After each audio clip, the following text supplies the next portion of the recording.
So, thanks that I can be here. I'm Oliver. I work for Gruner & Jahr in Germany, which is one of the larger publishing houses over here.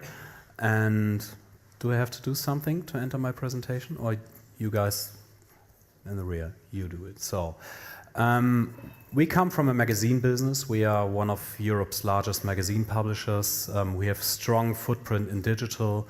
And what I'm talking today is how we interact and how we combat, in fact, ad blocking on our websites, on our properties, and how we see the communication aspect with the user and what we do to free, so to speak, to free our inventory and to get the communication with the user back.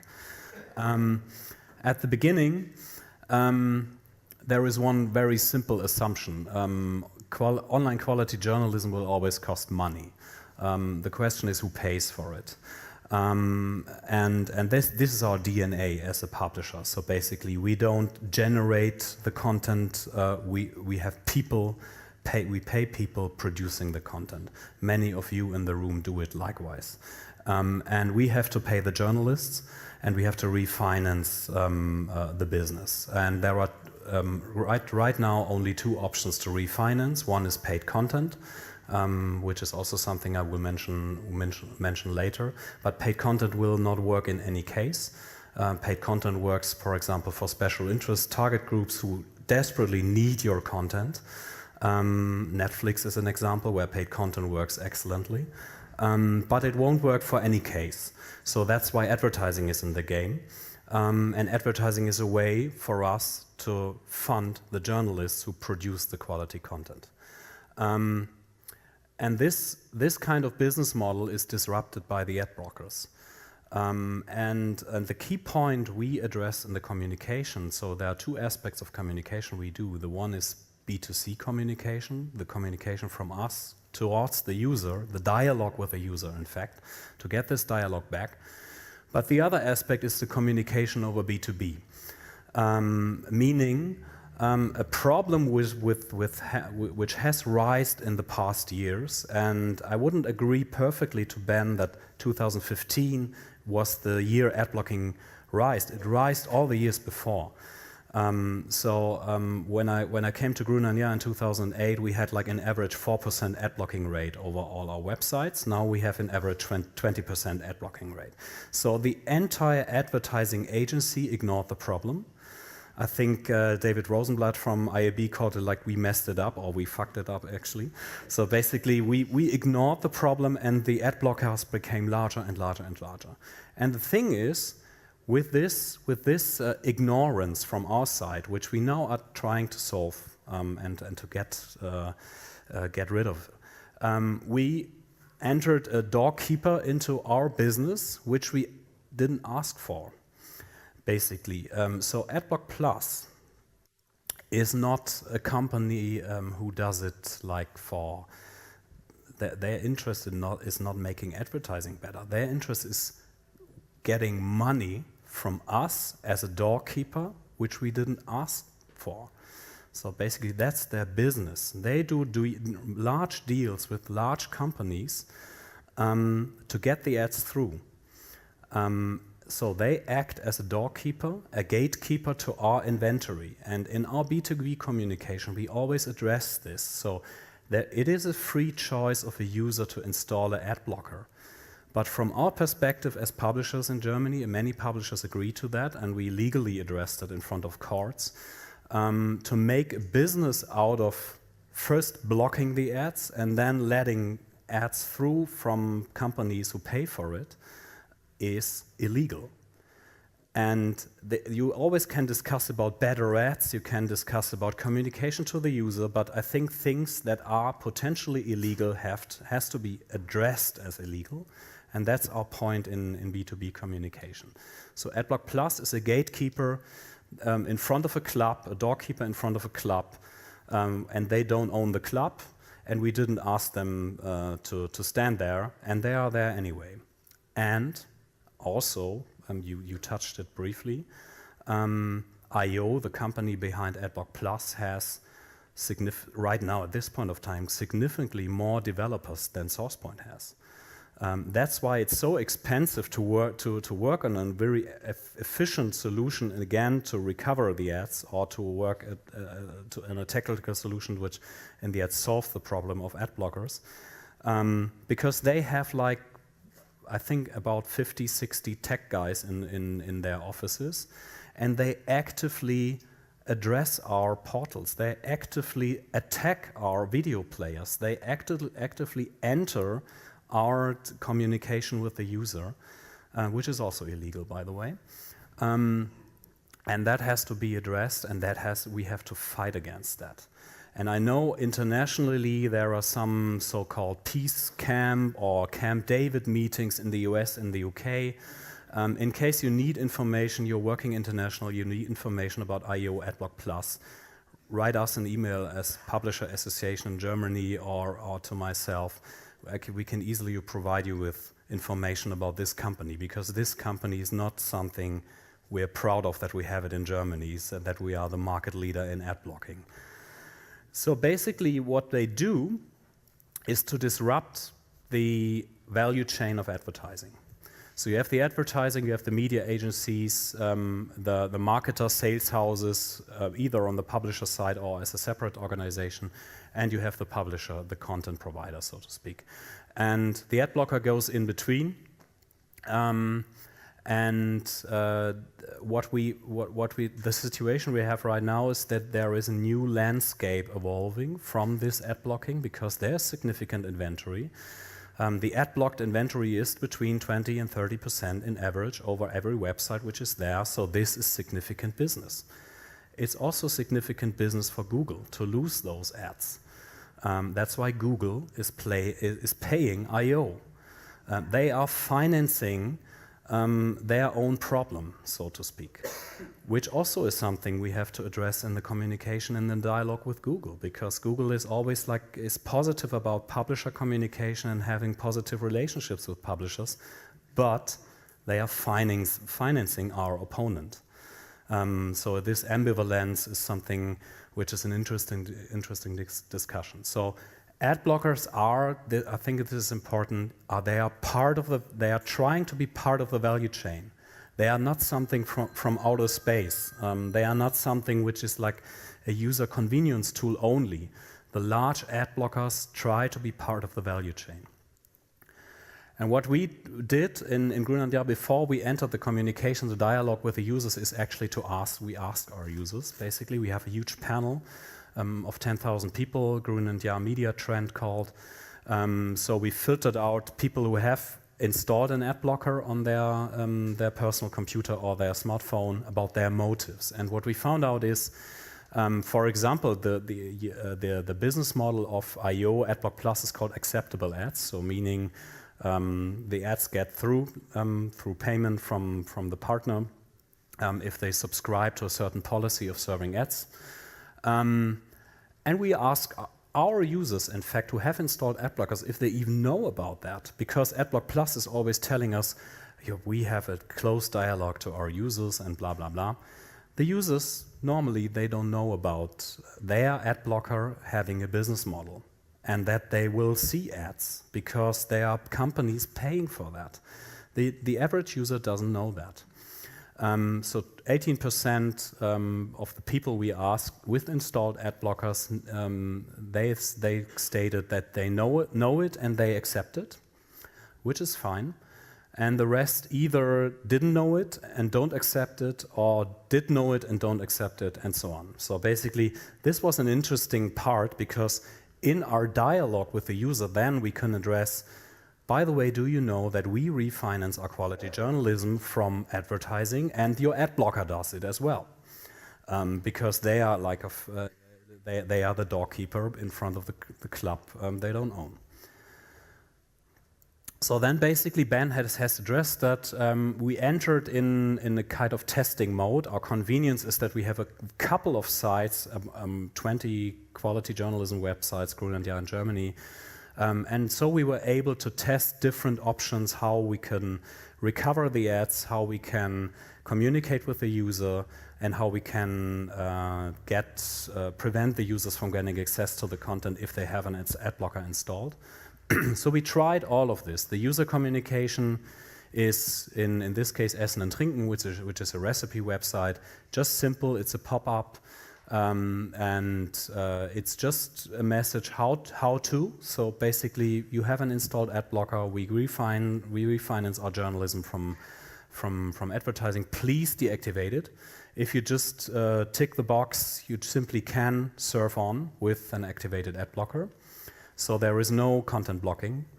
But there was a reduction of ad blocking anyway, also from that measurement. So which is our learning, communication, this communication helps.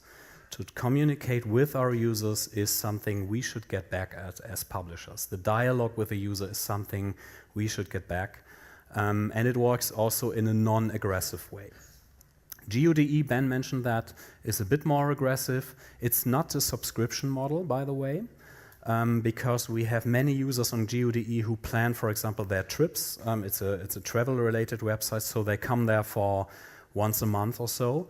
And to drop them into a subscription, we thought would not be the right thing. So we sold so-called passes. So you pay for a weekly access or daily access, but it's not a subscription. You just paid once. And this also works extremely well. I come to the rates on the next slide.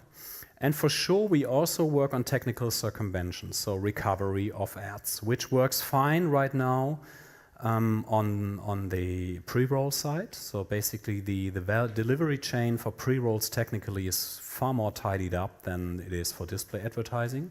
That's why it works okay to recover pre-roll ads from AdBlock users. But we also do it on standard ad slots, and we also will try with SourcePoint there, because what lacks right now, and this is I think, Ben, your point with your company actually, is you have to, the anti-AdBlock solution has to be very technically sophisticated, because it's quite easy to block the ads. By the way, AdBlock Plus can block anything which is on a website, not only ads. And they can block native, and they can block certain headlines which they don't like in potential. So an ad blocker is just a very easy tool filtering content. And the recovery, the solution against the ad blocker, is technically quite complex, because you have to get through all of the tracking pixels, all of the companies in the delivery chain, all the ad servers, all the agency ad servers, and so on. So it's a complex game I personally wouldn't like to play. You guys play it quite well. So we try out there as well, and this is also my point for publishers. Try as much as you can. Find out what happens with your target group, get back the dialogue, and check what the reactions of the users are. And basically, we rolled it out after the first test on Geo. We rolled it out to a couple of more websites. Schöner Wohnen is an interior design website, living at home. Likewise, Brigitte is the largest German women's website. Gala is a people website. Urbia is the largest German parenting community. And Essen und Trinken is the second largest German food website. And you see all the reductions of ad blocker rates, which are all significant. And even in cases where, for example, Brigitte, we just we didn't do blocking at all. We just communicated through standard ad slots with the user. So we used the recovered ad slots to give advice to the user and hint them that we refinance the content through advertising. And it came to a reduction of 11% since launch, which was at the beginning of February. And 43% GEODE, you see, is very, so we almost have now half the AdBlock inventory. And the positive thing is, if you get this dialogue back and you get the users to turn their ad blocker off, basically it's clean inventory. So there's not a workaround, there is no proxy, there is no tracking pixel which are not supported. It is a complete free inventory which is ad enabled again, and we see that in revenue basically. It's pure additional revenue in the end. By the way, Gala is also something we want to learn from, because Gala is people content. The main traffic source of Gala is Facebook, far more than Google right now. And so we have to figure out, because the main referrals come from Facebook, and it works not that perfectly to get between the Facebook channel and then the redirect to our site to enter this dialogue with the user. So it's more complex, in fact. And Facebook is used more on the mobile device in most occasions right now. So that is something we still have to figure out. And you see, even at Essen and Trinken, so in the above number, 38% reduction is content blocking. So content blocking is more efficient than the communication option. But the communication option led also to 28% reduction of the ad blocker rate, which is a complete surprise, by the way, to us, because you can use the site if you just tick the box, but many people prefer to turn the ad blocker off, because basically we probably provide content which they understand the business model. So basically, I think 2016, and we see the activity, you partially mentioned also the activity internationally, it will be the year where the publishers get back the communication with the user. This is the main point. An adblock activated user at the first moment is a lost user to monetization. And they will never check, no adblock user will turn off their ad blocker to check whether the ads have become better in the meantime. So what IO and AdBlock Plus is telling you is just bullshit. It's not a discussion. They won't check the quality of the ads regularly because an ad blocker is a convenience tool to them. So we have to get the communication with the user back. We see in our case, I think also in the other cases, in Build and some other cases which are known, a few of them are internationally, that it leads to a reduction of ad blocker rates. So 2016 will be the year, on the one hand, of combats legally, because the legal issue with IO has to be dealt with. It will take some time, but I think we are on a positive track there, because we basically believe it's illegal what they're doing. And we will get solutions which enable, and tools and tool sets such as SourcePoint, which enable us publishers to do the right thing and to have the communication with the user. AdBlock Plus is not a part of the value chain. I say this phrase every morning when I get up. AdBlock Plus is not a part of the value chain. I want to get them out. Basically, it makes it easy. You have a clear opponent. In most occasions where we are dealing with, we don't have clear opponents. In this case, it's quite easy. And finally, many of our users, basically, they aren't aware of the impact of ad blocking. So they are aware that there is malware, that there is tracking, that there is retargeting, and they are annoyed of that, for sure. We have to work on better advertising in the long run. But they aren't aware that there are journalists who are paid, in fact, by advertising. And if you remind them, as my figures show, they are open to take action on that. But nevertheless, online advertising has to become better, whatever better means, because the motives for installing ad blockers are still there, basically. That is something to make clear. So with the dialogue with the user, you have to offer them the perspective that advertising will be less annoying. And we have to figure out this as a business. So basically this is a business-wide action, and I think IAB, and so IAB Europe, IAB Global, wow, it will take years. Have fun on that end. I think also there we need publishers who go first, right? So it's not the federals or the governments or the IABs who do the positive footprints in the first moment. It's the publishers like Build and us. We were the first, and we wrote this out, and now there are others following. And I think for better ads, it will be something likewise, basically. If we wait for a business-wide standard to be rolled out on every website, we will sit here in 2019 and still talk about that. Trust me. But in the end, the positive outlook is that many more publishers have entered the dialogue, last phrase.